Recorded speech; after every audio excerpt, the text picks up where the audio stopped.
বাবরের প্রত্যাবর্তন, বিচার মুছে দিলে ইতিহাসও মুছে যায়। মোহাম্মদ আলী আরাফাত, সাবেক তথ্য প্রতিমন্ত্রী।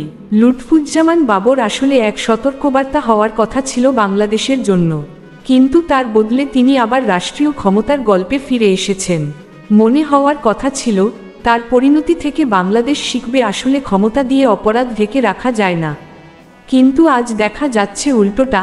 বাবরকে আবার কিভাবে স্বরাষ্ট্র মন্ত্রণালয়ে ভিভিআইপির মর্যাদায় বরণ করে নেওয়া হলো। তিনি শুধু আরেকজন দণ্ডিত রাজনীতিক নন, তার নাম জড়িয়েছে দেশের সবচেয়ে ভয়াবহ অস্ত্র চোরাচালান কেলেঙ্কারির সঙ্গে, নিজের বাসায় পাওয়া অবৈধ অস্ত্রের সঙ্গে, আর রাজনৈতিক হত্যাযজ্ঞে পরিণত হওয়া গ্রেনেড হামলার সঙ্গে। তিনি নিজেই একসময় স্বীকার করেছিলেন রাষ্ট্রের ভেতর থেকে কিভাবে সন্ত্রাসকে পৃষ্ঠপোষকতা দেয়া হতো।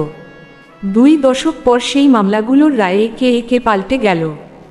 আদালতের খালাস যেন ইতিহাসকে মুছে দিতে চাইছে।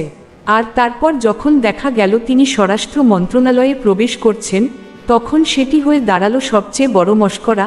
যে মন্ত্রণালয় মানুষকে নিরাপত্তা দেওয়ার কথা, সেখানে একসময়কার অপরাধ প্রমাণিত মানুষকে আবার জায়গা দেওয়া হলো।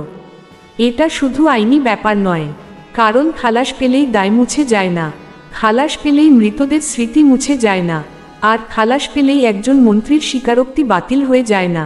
আইনি রায় আর নৈতিক দায়িত্ব এক নয়। বাবরের এই ফিরে আসা আসলে দেখিয়ে দিচ্ছে বাংলাদেশে ন্যায়বিচার আর রাজনীতির সীমারেখা কতটা ভঙ্গুর। ক্ষমতা আর প্রভাব থাকলে প্রতিষ্ঠানগুলোকে বেঁকিয়ে নেওয়া যায়, আর তাতে সবচেয়ে বড় আঘাত লাগে সেই সব মানুষের স্মৃতিতে যারা একসময় এই দণ্ডহীনতার সংস্কৃতির শিকার হয়েছিল।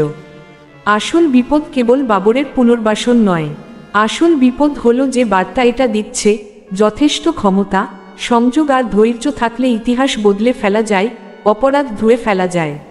বাংলাদেশে যেখানে সহিংসতা আর প্রতিশোধ রাজনীতির অঙ্গ হয়ে আছে, সেখানে এই বার্তা খুবই ভয়ঙ্কর।